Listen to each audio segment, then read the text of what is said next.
Thank you, Mr. Chair. Kasi you have written us a letter, no?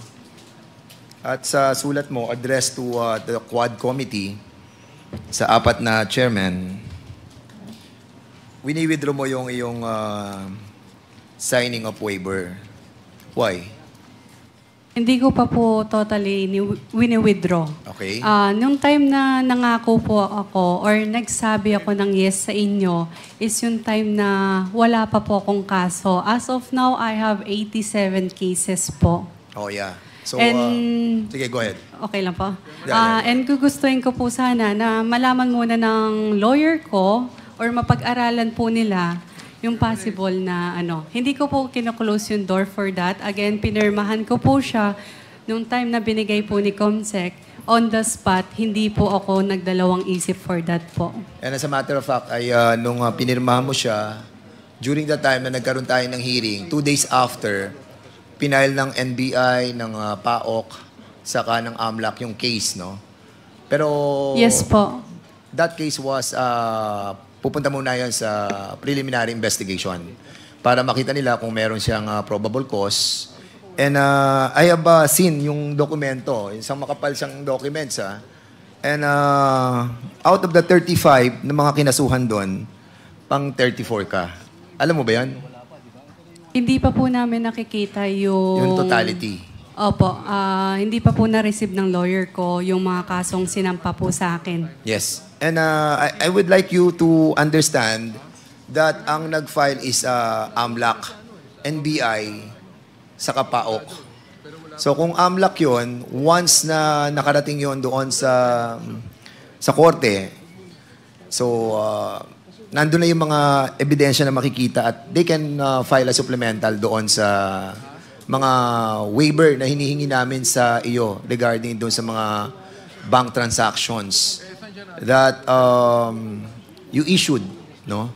And basically, what we wanted sana, kasi I hope that you will understand the work of Congress. Ang trabaho ng Congress, iba doon sa trabaho ng Korte.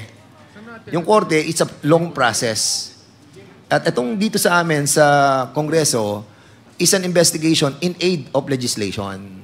So what we wanted to find out in this committee ay yung mga pangyayari na makakatulong para baguhin namin ang mga existing na batas para mapatibay natin yung mga pagsawata sa mga kriminalidad na nangyayari sa ating bayan. Especially doon sa Pogo, including yung mga crime elements of human trafficking, sex crimes, kidnapping, torture, murders, and a lot of things.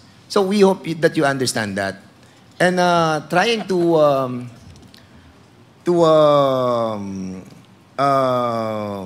what do you call that? Isang tabi mo muna yung waiver will derail the purpose of this investigation. Do you know that? Na medyo, siyempre, kung hindi ka mag-waiver, so eventually, hindi namin makikita yung mga bank transaction mo na maaaring doon namin makita yung mga sinasabi naming malalaking tao na involved sa operation ng Pogo. Kasi doon kami nagkakaroon ng standoff eh. Once na, like for example, kay Ronaldin Baterna, pinaprocess na namin yung waiver na in-issue niya.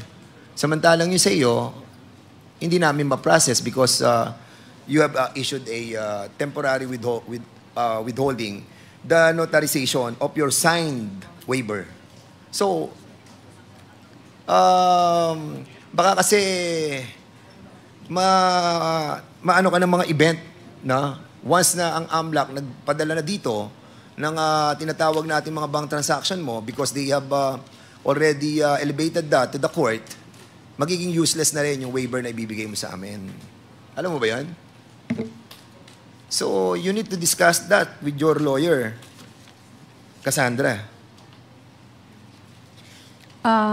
Pag-aaralan po ng hindi ko naman po, again, kino-close yung door for that waiver. But gusto ko po sana na mapag-aralan po muna ng aking mga abogado yung kasong sinampa po sa akin ng government agency po.